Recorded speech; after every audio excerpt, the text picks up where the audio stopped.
In the war between the states, there was no greater valor in the history of the world than that displayed by Confederate soldiers.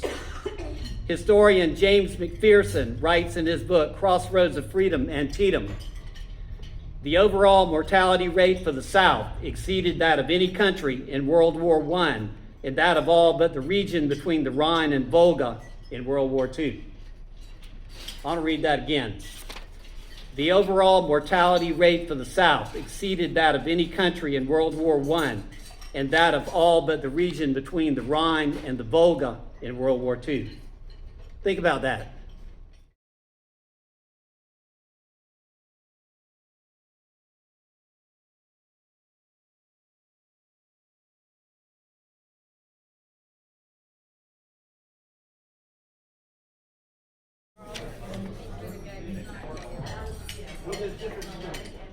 Well, folks, I think I'm going to go ahead and get started.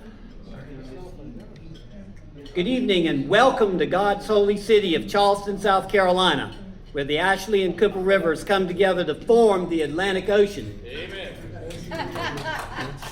It's also where the first ordinance of secession passed, 169-0, on December 20, 1860, and where our great war for Southern independence started a few weeks later on April 12, 1861.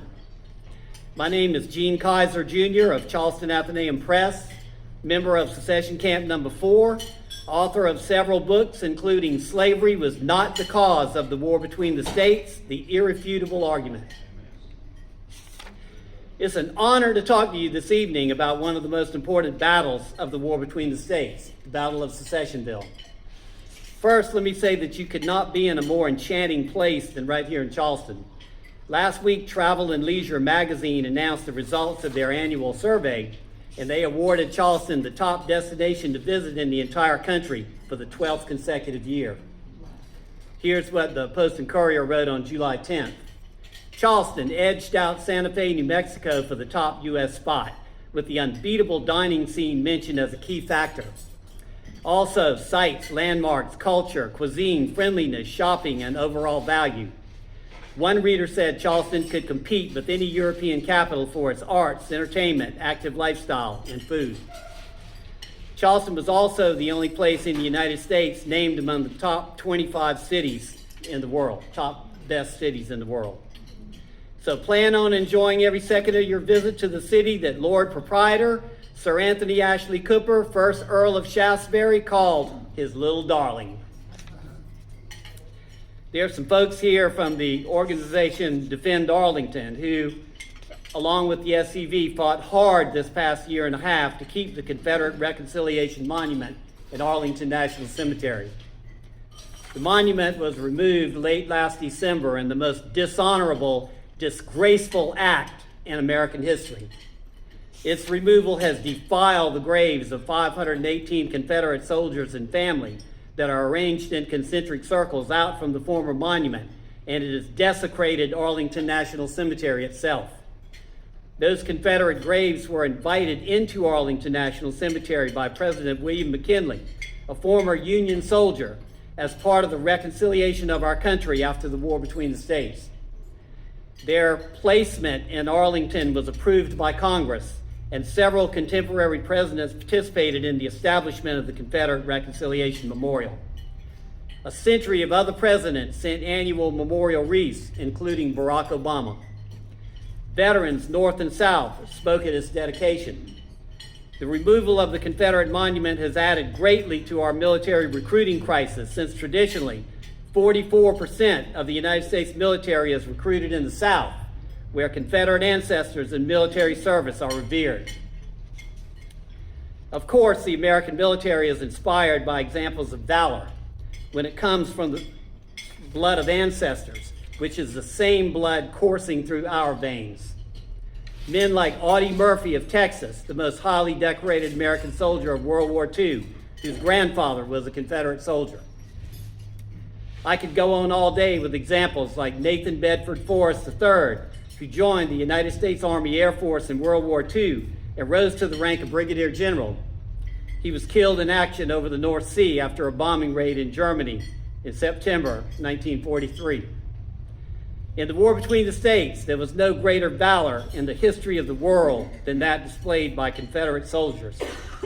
Historian James McPherson writes in his book, Crossroads of Freedom, Antietam, the overall mortality rate for the South exceeded that of any country in World War I and that of all but the region between the Rhine and Volga in World War II. I want to read that again. The overall mortality rate for the South exceeded that of any country in World War I and that of all but the region between the Rhine and the Volga in World War II. Think about that. The presidents supporting the Confederate monument started with McKinley, who right after the Spanish-American War said, "Every soldier's grave made during our unfortunate Civil War is a tribute to American valor.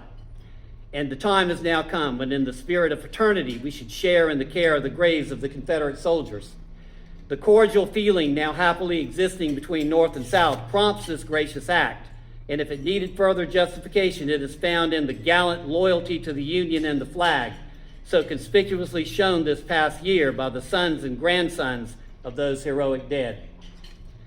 President William Howard Taft spoke and was warmly received at the UDC ceremony the evening the cornerstone was laid. President Woodrow Wilson gave the dedication address June 4, 1914. President Theodore Roosevelt sent the first memorial wreath that started an annual tradition. President Warren G. Harding sent a long message of condolence that was read at the funeral of the monument's acclaimed Jewish sculptor, Moses Ezekiel, who was a VMI Confederate soldier. Here's an excerpt published Wednesday, March 30, 1921. Every line and curve and expression carries the plea for a truly united nation that may be equal to the burdens of these exacting times. It speaks to us the ardent wish, the untiring purpose to help make our people one people, secure in independence, dedicated to freedom. Its long-drawn shadows of earliest morn and latest evening will always fall on sacred soil. That soil is not sacred today. It has been desecrated by a hypocrite, Elizabeth Warren, fake Indian from Massachusetts, whose Boston in 1862, during the war between the states, was the slave trading capital of the earth, along with New York, according to W.B. Du Bois. New England had been slave trading just about the entire existence of our country. Much of the infrastructure of the Old North was built by profits from the slave trade. In 1862, when Du Bois wrote about it, Boston and New York had been slave trading illegally for 54 years, since the slave trade was outlawed by the U.S. Constitution in 1808.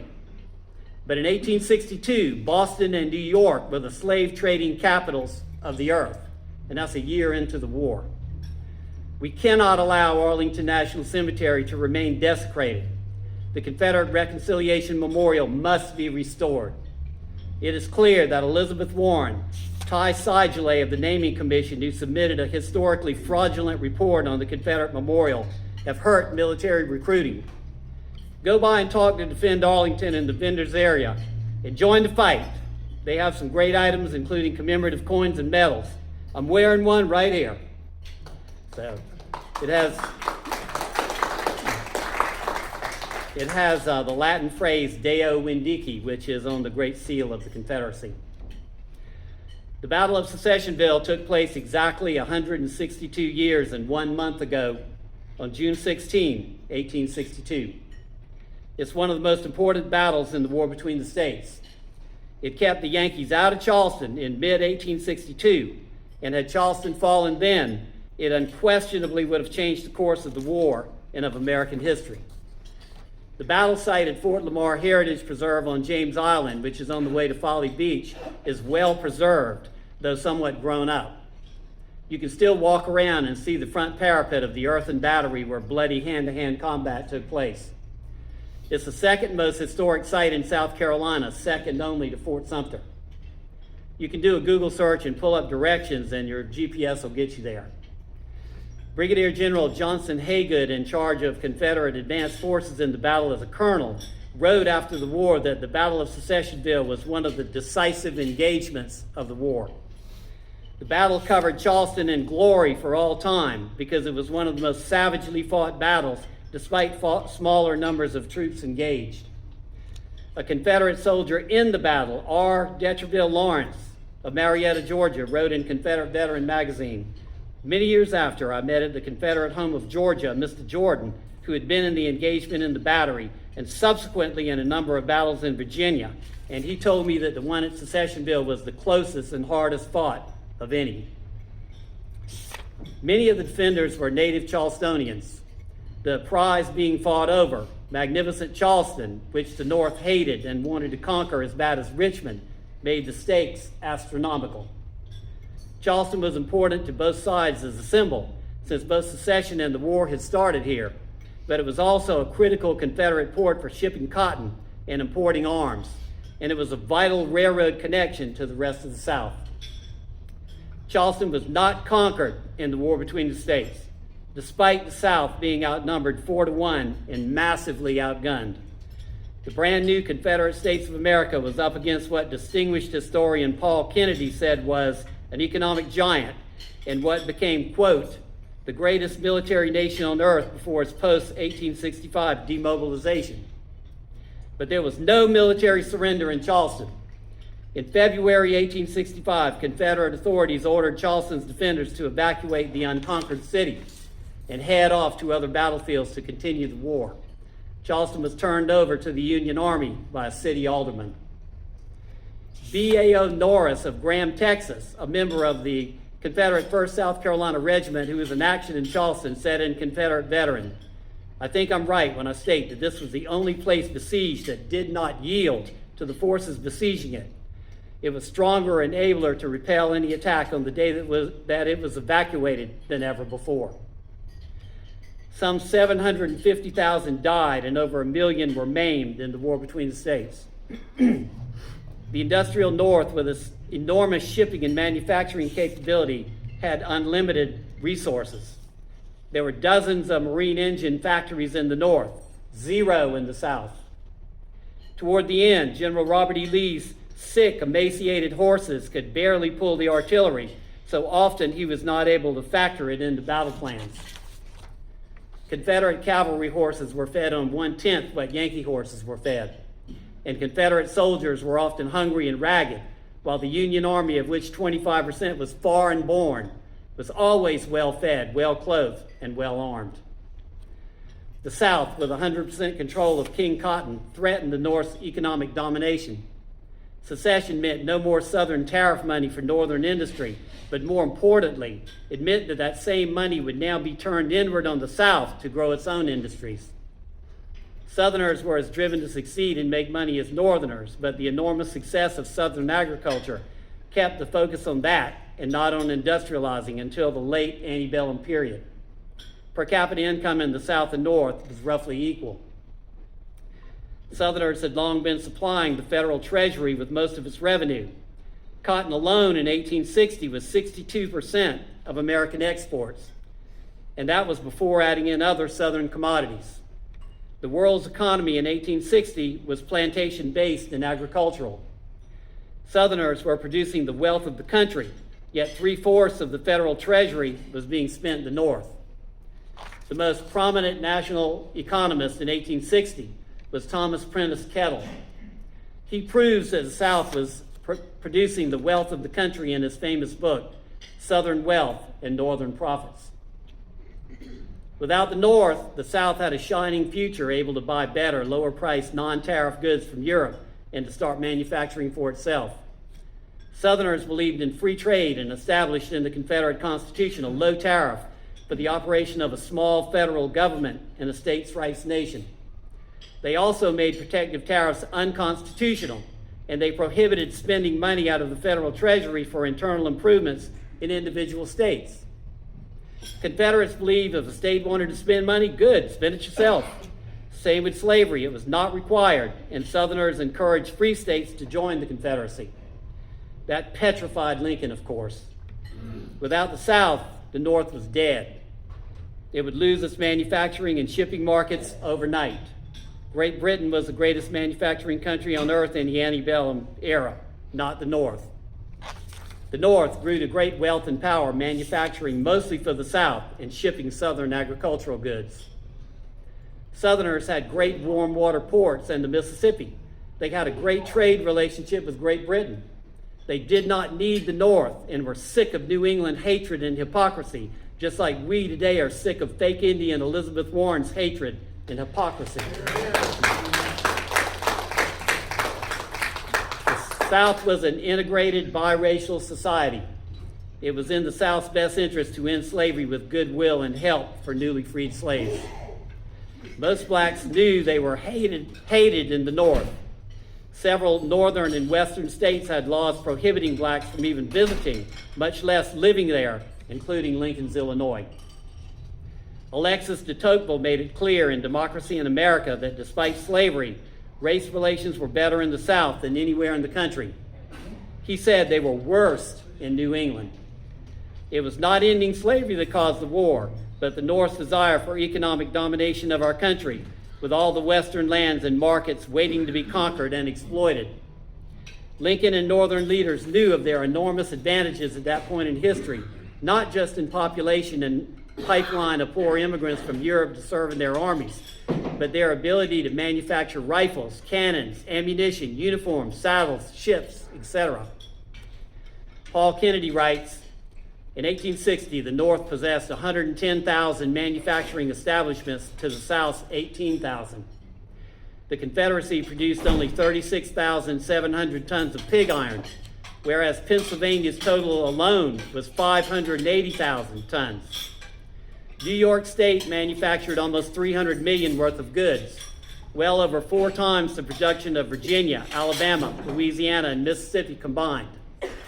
This staggering disparity in the economic base of each belligerent steadily transformed itself into real military effectiveness. Lincoln was a man 40 feet tall, armed to the teeth with modern weaponry, facing a man 5 feet tall carrying a musket. Of course, Lincoln was going to goad the South into a fight so he could use his enormous advantages. That's why he did not remove his troops from Fort Sumter in Charleston and Fort Pickens near Pensacola, Florida. By April 1861, with the Confederacy getting stronger every day and the Union facing massive economic problems, Lincoln sent 5 military missions into the South to get the war started. He had lied to Confederates for months and misled his own commander in Fort Sumter, Major Robert Anderson, implying that he was soon going to remove the fort's garrison and disarm the explosive situation in the country. When Anderson was informed by a letter dated April 4, 1861, from Secretary of War Simon Cameron that he would be resupplied and possibly reinforced, he knew immediately what that meant. He wrote back to Cameron and said that he had been strongly assured that Fort Sumter would be evacuated and, quote, "A movement made now when the South has been erroneously informed that none such will be attempted would produce most disastrous results throughout our country." Anderson ended with, "We shall strive to do our duty, though I frankly say that my heart is not in the war which I see is to be thus commenced." Anderson sees that the war is to be thus commenced by Abraham Lincoln. Several northern newspapers agreed with Anderson, including the Providence, Rhode Island Daily Post, that wrote the day after the commencement of the bombardment of Fort Sumter, "We are to have civil war because Abraham Lincoln loves a party better than he loves his country." Mr. Lincoln saw an opportunity to inaugurate civil war without appearing in the character of an aggressor. The directives to defend Charleston were clear. General Lee summed it up when he wrote in early 1862 to Major General John C. Pemberton, who then was in command of the area, and said that the city is, quote, "to be fought street by street and house by house as long as we have a foot of ground to stand upon." Both sides realized that James Island was the key to taking Charleston, so by 1862, Confederates had tightened their lines. They evacuated the area around Stono Inlet and the mouth of the Stono River, except for pickets, and built a battery near the little community of Secessionville, approximately 2 miles further inland.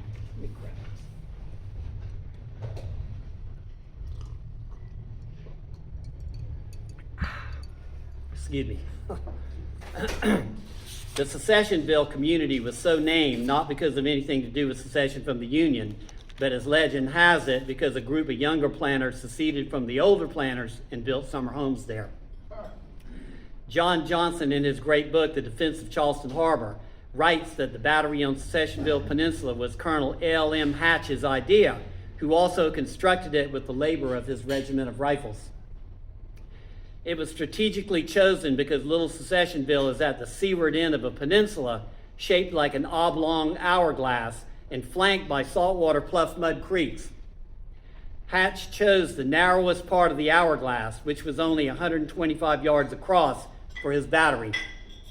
A 75-foot observation tower was built, so the battery became known as Tower Battery. Most of James Island was cleared for agriculture, so an observer could climb the tower with field glasses and see all over the entire area, including the mouth of the Stono River. Confederates built a defensive line of batteries across James Island from Battery Pringle on the Stono to Tower Battery. Further up the Stono, near Wapaucut in today's Riverland Terrace, was powerful Fort Pemberton. Tower Battery was a mile in advance of the main Confederate line. A footbridge was constructed perhaps a mile across the marsh to connect the main Confederate line with Secessionville. The footbridge was capable of men and horses and was far enough back that it was protected from Yankee shelling, though they tried to hit it during the battle. Confederate reinforcements stepping off the footbridge had a straight sprint 600 yards into the back of Tower Battery. This was a brilliant bit of planning that won the battle for the South. Badly outnumbered Confederates received just enough reinforcements across the footbridge in just the nick of time to turn the tide of the battle. When the battle began, it was 6,600 Yankees against 300 Confederates, later reinforced to a grand total of 750, yet the Yankees were soundly beaten by those 750 Confederates and suffered 683 casualties compared to 204 Confederate. The priest cap design of the front of the fort was two redans side by side, so they looked like the letter M. Imagine a giant M in front of you and then push it forward. That's what the front of the fort looked like. It was as high as 16 feet in some places, with a ditch fronting the walls. That design forced attackers into the center of the M so defenders could shoot an inflating fire on them from both sides. Two other two-gun batteries were positioned a mile away to enfilade the approach to Tower Battery. The two batteries were extremely effective in the battle, enfilading attackers in the front of the fort and later pouring fire into the 3rd New Hampshire after it took up a position across Simpson's Creek. The ground was already difficult for attacking troops because it was farmland, and it had furrows every foot or so. The approach to the fort narrowed steadily as it got closer to Tower Battery, which would slow an attacker's advance and make it hard to maneuver. Confederates had also felled trees and used the battis and dug a huge ditch across the front approach so that attacking troops would be bunched together and perfect targets for grape shot and canister. Another big part of Charleston's defenses was the Charleston and Savannah Railroad. Its tracks ran along today's West Ashley Greenway, which is a long linear park for running and walking. Confederates never had enough men, so whichever city needed men, the other was to send them on the Charleston and Savannah Railroad. 100 miles of track had to be defended the entire war, and it was, despite being attacked constantly by Union troops, including the day before the battle. Robert E. Lee himself had designed much of its defenses. Tower Battery was armed with one 8-inch Columbiad in the center, flanked by two 24-pound rifle cannons. On each side of the fort were two 18-pounders. There was one mortar, which was further back. A magazine, bomb-proof, and rifle pits were in that area too. From early on, Tower Battery shelled everything that moved at the mouth of the Stono River. No question that this constant shelling gave the artillerists great skill with their guns. The Yankees landed June 2nd and tried to set up a secure camp at the mouth of the Stono, but between mosquitoes and Confederate fire, could not do it. They knew they had to destroy Tower Battery or leave the area. The Battle of Secessionville took place Monday, June 16, 1862, before dawn on a dark, drizzly morning. The earthen fort was not finished despite feverish activity around the clock and between artillery barrages. Sunrise was 5:14 a.m., but 3 hours before that, at 2 a.m., 3,500 Union troops formed the first of two columns, and 3,100 formed the second. Attackers were to advance in silence and make the attack at first light with the bayonet. There were around 300 Confederates in the fort at the time. Colonel Thomas G. Lamar was in command and had pushed his men to exhaustion. He had allowed them to sleep at 3 a.m., but not for long.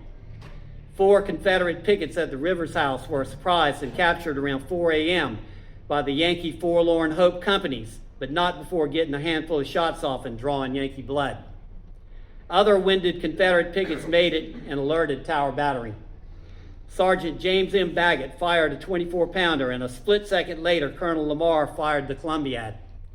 The roar of the guns sprung the garrison to life as grape tore into the oncoming Yankees 100 yards away.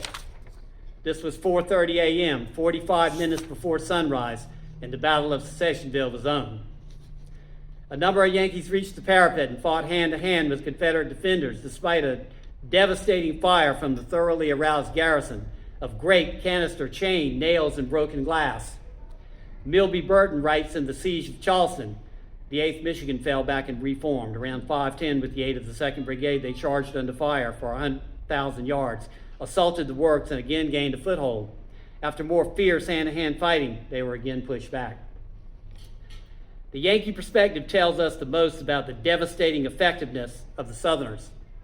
Confederate Major General Samuel Jones, in his 1911 book, The Siege of Charleston, writes, while the regiments of the leading brigade were forming into line in double quick time, a storm of grape and canister from the Confederate guns crashed through the center of the line and continued tearing through the ranks with great rapidity, severing the line.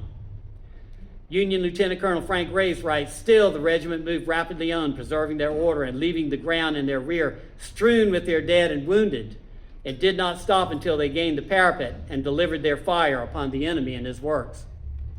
In brutal hand-to-hand fighting, Confederates drove them from the parapet. They withdrew, and being unsupported for a considerable time, they fell back slowly, contesting every inch of ground while under fire. They scattered after losing many officers. The Yankee regiments became tangled up with each other, then, quote, when within 200 or 300 yards of the Confederate works, the 7th Connecticut came obliquely upon an unforeseen ditch and morass, crowding and doubling up the regiment toward the center. At this moment, a terrific fire of grape and musketry swept through the ranks. The line was inevitably broken. The 28th Massachusetts advanced, but the regiment in front of it fell back and threw it into confusion. The way was also blocked by a fallen tree and an impassable marsh and abatis of dense brush.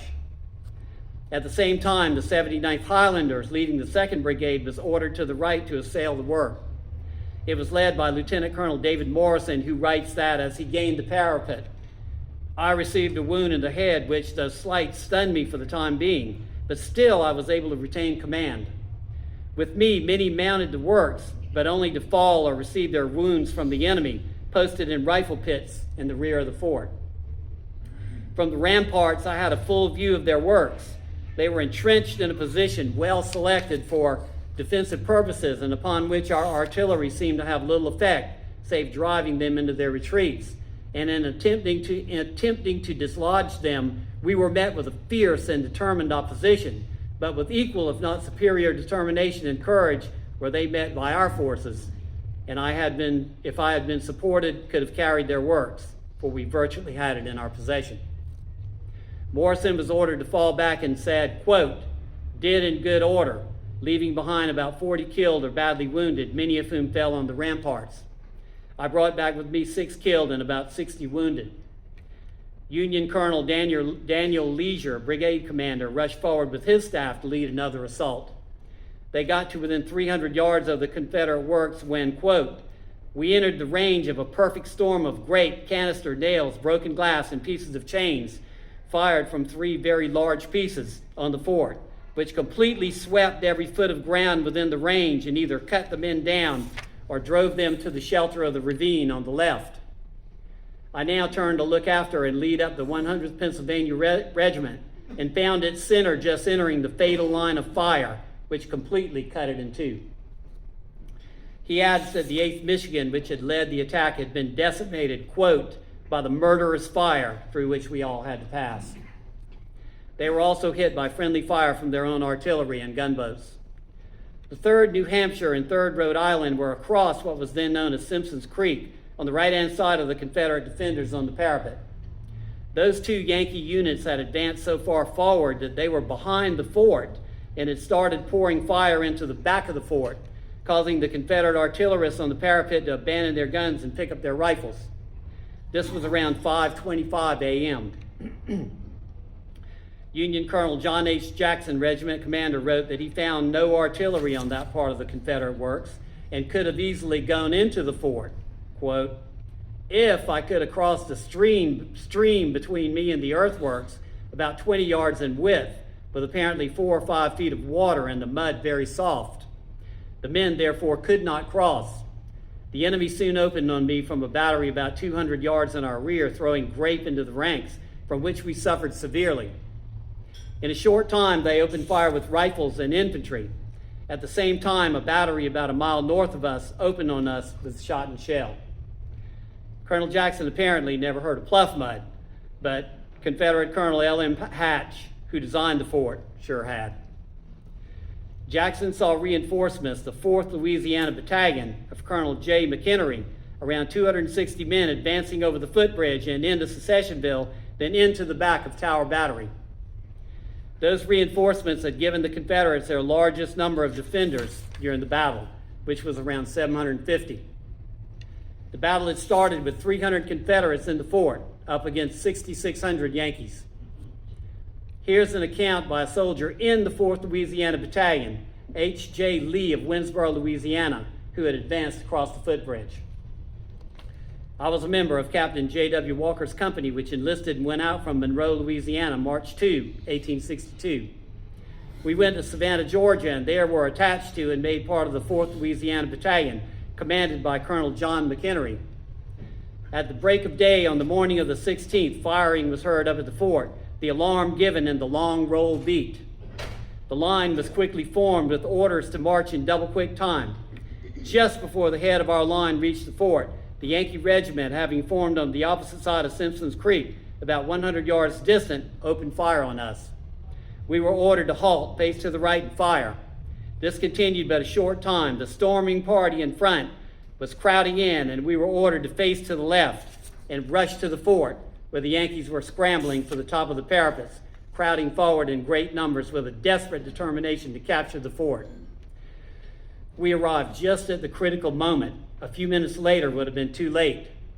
They were repulsed, routed, and fled in the same quick time that they came, with our rifles and artillery playing on them to the extreme range. It seemed that every man there in defense of the fort felt as though the whole responsibility of holding the fort rested on him, for it would have been impossible for any force of the same size to have done more.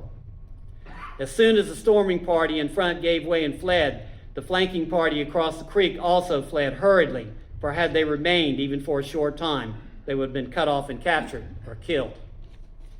Lee goes on in great detail, outlining the gallant career of the 4th Louisiana. Then he ends with, General Lee's army surrendered April 9, and General Johnston's a few days later, and organizations rapidly following the Confederate government merged into history. I have not been back since, but remain an unreconstructed Confederate. Me too, Brother Lee. To sum it up, it was 6,600 Yankees against 300 Confederates, who were reinforced to a grand total of 750.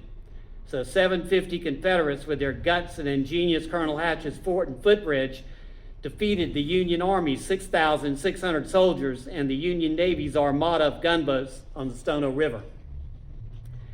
The Yankees had 683 casualties with 107 dead.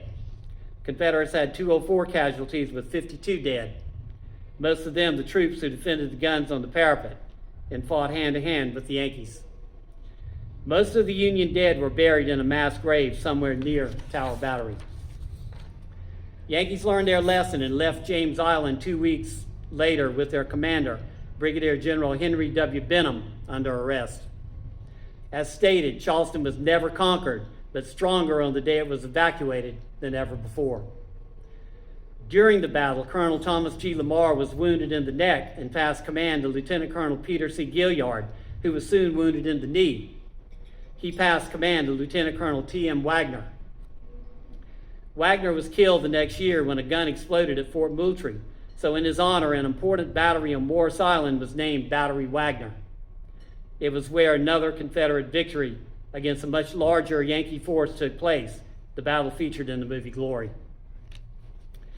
Tower Battery was renamed Fort Lamar in honor of Colonel Thomas G. Lamar, Tower Battery's commander. Today's Fort Lamar Road cuts right through the original fort on its way to the original community of Secessionville. Colonel Johnson Haygood, commanding the advanced forces, was instrumental in the victory because there were no Confederate generals directly involved. Haygood, later governor of South Carolina and for whom the football stadium of his alma mater, the Citadel, is named, wrote a report on the Battle of Secessionville, June 18, 1862. Haygood received the following commendation from Brigadier General William Duncan Smith, Headquarters, James Island, June 22, 1862. Colonel Haygood, commanding advanced line, East Division, James Island. Colonel, in the absence of General Evans, first in command on the 16th instant, allow me to thank you for your distinguished service on that day, and through you to thank Colonel Stevens, Colonel Simonton, and the other gallant officers and men under your command for their noble and gallant service at that time. Please make known my views to your command. Very respectfully, sir, your obedient servant, William Duncan Smith, Brigadier General commanding. Warren Ripley writes in Siege Train, the journal of a Confederate artilleryman in the defense of Charleston. Just as the Southerners had discovered the power of the U.S. Navy at Port Royal, Fort Lamar taught the Yankees a valuable lesson. Don't tangle with the Confederate Army behind protective range of the warship's guns. These two principles were to color military thinking in the Charleston area for the remainder of the war. Bilby Burton writes, when the news of the repulse of the Federal forces reached Charleston, the citizens were elated, but when the casualty lists arrived, including the names of many Charlestonians, one commentator wrote, a gloom has been cast over our city by the death of many fine young men. After the battle, the Confederate Congress passed this resolution, that the thanks of Congress are due and hereby tendered to Colonel Thomas G. Lamar and the officers and men engaged in the gallant and successful defense of Secessionville against greatly superior numbers of the enemy on the 16th day of June, 1862. Confederate soldier R. Detreville Lawrence also said after the battle, the troops which had reinforced the command of General Gist on James Island will return to their former stations on the coast and at Savannah, and the heroes of Secessionville were toasted on every hand. Fort Lamar today, though battered by age, is still there in its entirety and very much the way it was June 16, 1862. You will recognize the front parapet where so much hand-to-hand fighting took place and know that behind it was the magazine, bomb-proof, observation tower, and rifle pits where Confederates shot down Yankees that reached the parapet. You can look down Fort Lamar Road toward the Secessionville community and imagine the 4th Louisiana advancing at double quick across the footbridge over the marsh to Secessionville, then into the back of Tower Battery in just the nick of time. It is a beautiful, quiet place today. Go out there and walk those hallowed grounds and contemplate our magnificent Southern history, then leave with an even greater determination to promote the truth about it far and wide and forever. Thank you.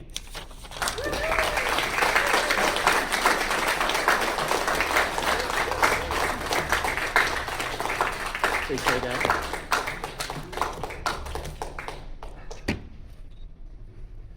Well, I'll answer any questions or try to, if anybody has any. So, what part did the weather play in that battle? Well, you know, it was a dark, drizzly morning, they said, when it started. It was drizzly, but other than that, I don't know. I don't think it played any. It was a hot day, you know, middle of June, but that's a good question, but I don't think it played any other than it just said it was a dark, drizzly morning. I think it must have cleared later or something, but I'll have to look that up. That's a good question. I've heard that it's just the ground was really soaked and the rain was pretty heavy at times, and it was hard for the, especially the federal troops to move up the peninsula there. Right, right. And you know, because you know what an hourglass looks like, in the smallest part that the grains go through, right in the middle of it. I mean, that's where Tower Battery was built, that small, teeny little part. So, you know, the entrance narrowed as you got closer to it. And Yankees said they couldn't maneuver, and, you know, they got blown up in the middle, and they'd have to try to reform in the field, but it was hard because more grape and canister. And I mean, it was just a brilliant design of that fort. That's what won the war, that Well, I battle. understand that the Federals were not aware of the swamp surrounding, that prohibited their maneuver. Right. They didn't know about pluff mud. You know, that was amazing. Yeah, that was just a really good design of that fort. And the Confederates did that over and over. They did it at Battery Wagner.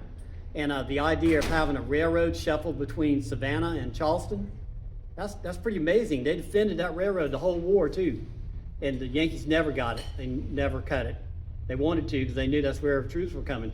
The day of the battle, or day before the battle, about 3,000-4,000 troops had come from Savannah on the Charleston and Savannah Railroad, and they had been out there trying to break the line, but they couldn't do it. So, but those troops didn't make it into the battle because it was too late.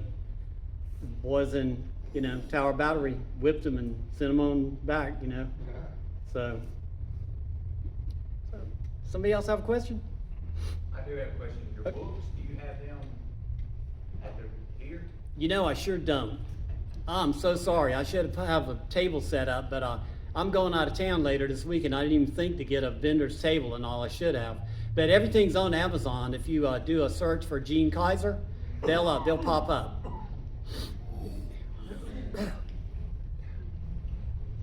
Yeah. What was the fate of the railroad? Is it still in use, abandoned? Well, it was for a long time, because when I was in high school in 1970, me and Clay, that dang railroad used to go down there and block traffic, and we'd be there. We had no idea that was the Charleston and Savannah Railroad of such Confederate fame during the war. But now, today, it's like a linear park now. So the railroad is not in operation, but the park goes about 10 or 12 miles, I think. You can go down there. There's some historical markers on there, too. If you just look up West Ashley Greenway and you want to go walking on it, it's a good, safe place, and you can walk a long way on it, Yeah, it's amazing. Anybody else? Well, thank you all so much. It's been an honor.